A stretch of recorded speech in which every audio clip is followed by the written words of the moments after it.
Hi everyone and welcome back to another episode of Live with Lang. Today I've got a video for students who are studying in the UK. I managed to link up a few of my friends there and I've narrowed down to the top 3 essential apps that you've got to have as long as you live in the UK. Some of these apps might save you money, some might save you time, but essentially all are there to make your life as a student much easier. Now just a heads up, all apps I'm about to mention can be used in the UK, but you might find that some are only more useful in bigger cities like Edinburgh, London, or Birmingham, just to name a few. So you might want to check them out, just download them and you can decide whether you want to use it. Okay, so the first 2 app recommendations are from my friend Dora. Dora is a rising 3rd year student at Imperial College in the heart of London. The first app she recommended was Too Good To Go. Too Good To Go is essentially an app which shows restaurants close to you that might be selling food off for greatly discounted prices. This is typically towards the end of the day when restaurants are about to close and they don't want to throw away so much wasted food. Usually you see bundles of food listed on the app from Costa, Greg's, Nando's at a greatly discounted price. After asking around, I can safely say that there's quite a decent variety of food that they will list on the app and you won't be stuck eating like Greg's sausage rolls for the entire week. What's great about the app is that you'll also be doing your part in reducing food wastage. So come on, we out here as students, we hustling, we saving money,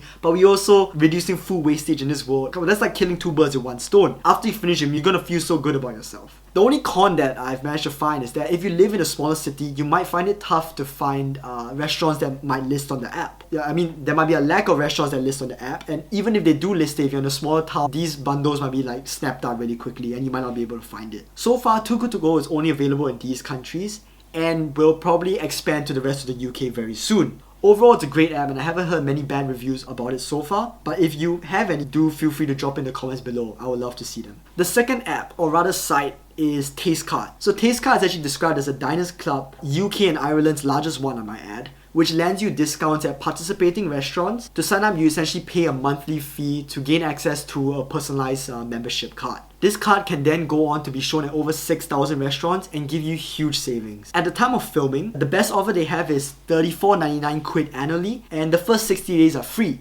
So you can actually try it out for yourself. If you happen to not like the app or not like the discounts that you're getting, you can actually cancel it within the first 60 days and it'll still be free, it won't cost anything. Talking to some of my friends, even 50% discounts are available from time to time and most of them make their money back very quickly. Other than restaurants, discounts are also available for cinemas, pizza delivery, and various attractions. I also went on the site and I even saw discount codes for ASOS and Nike, so I do think that the card covers quite a bit of ground. Now for the cons, I do think that Tastecard might be a bit redundant if you have signed up for the subscription service with like Deliveroo Plus, because you will be kind of ordering food home already anyways and you won't be dining out so much. Furthermore, you also might not be dining out that much anyways now because of COVID if you want to stay safe. I'm not too sure what Tastecard has in terms of food deliveries. From what I saw, there was only a 10% discount, which isn't that great compared to what the other delivery services charge for it. But I mean, if you're able to make your money back one way or another, I do think that this card is definitely a cop for me. So you guys might want to check it out. Alright, thank you very much Dora for the first 2 app recommendations. If you all want to check her out, I've linked her Instagram handle in the description below.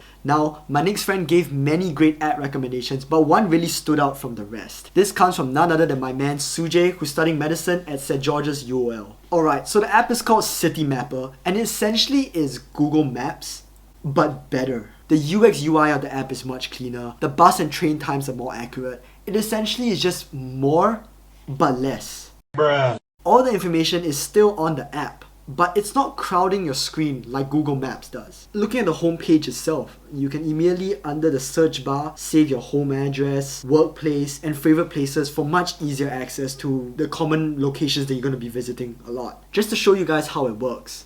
So after keying in your destination, the app gives you all these recommendations and shows you how long and how much it will cost.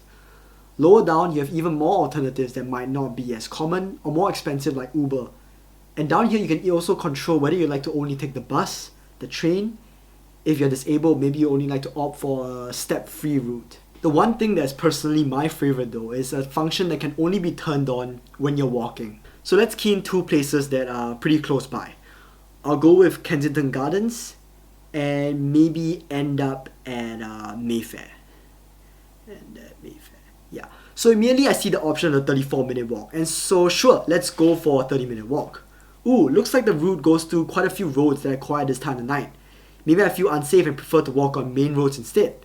So Citymapper allows me to only walk on main roads, so you can avoid quieter, potentially shadier areas for whatever reason. So you can see that my walk just increased to 43 minutes, which might not be the fastest route, but hey, I'm not in a rush and I do want to feel safer. Because let's be real, London isn't exactly the safest place on earth, especially at certain times of the night. Also, I found this on the App Store while filming, and these are just the cities which Citymapper covers, which is a very large group of cities with extensive transport networks. So I really do recommend this app, especially if you're going to be traveling to a lot of these cities in the UK. You know, you might as well have everything just in one app. Now, the only disadvantage I can think of is that Citymapper might not be great if you're trying to sightsee or maybe backpack around a new city. Like I said earlier, right, Citymapper literally only gives you all the transport options, and they don't give you any recommendations like Google Maps, like for like attractions or restaurants to dine in. So if you're just relying on one map and you do want to be able to like look around you and see different attractions or try new different foods, Google Maps probably would be better in that case. Like I said, Citymapper is literally just a day-to-day transport app, which I think majority of the time students would be using. So shout out Sujay and Dora for helping me with this video. I've linked both of their IG handles in the description. You can go check them out if you want to follow them. And obviously, they gave more than just these 3 apps. I just really took what they said, went to do my own research, and just narrowed down to the top 3 apps because I didn't really want to waste your time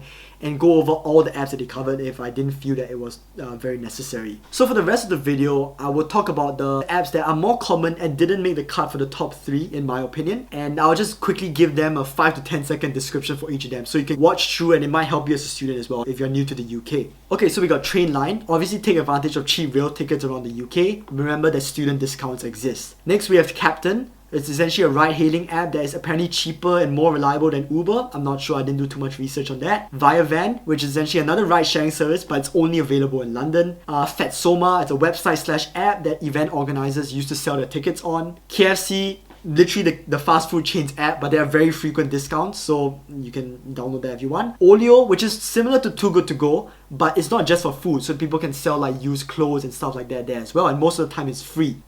Wally, which is an app which helps you plan your finances. It shows joint accounts and it has really good UX UI. Splitwise, which is another app to plan expenses. And finally Unidates, which is the most common one and it's just discounts for university students. Alright, that brings us to the end of the video today. If you enjoyed it, please leave a like and share it with others who might find this useful as well. My YouTube channel aims to give an insight to my life as a whole, so that includes university life, fashion, day-to-day activities, and more. If this interests you, do consider subscribing to see more of my content in the future. See y'all!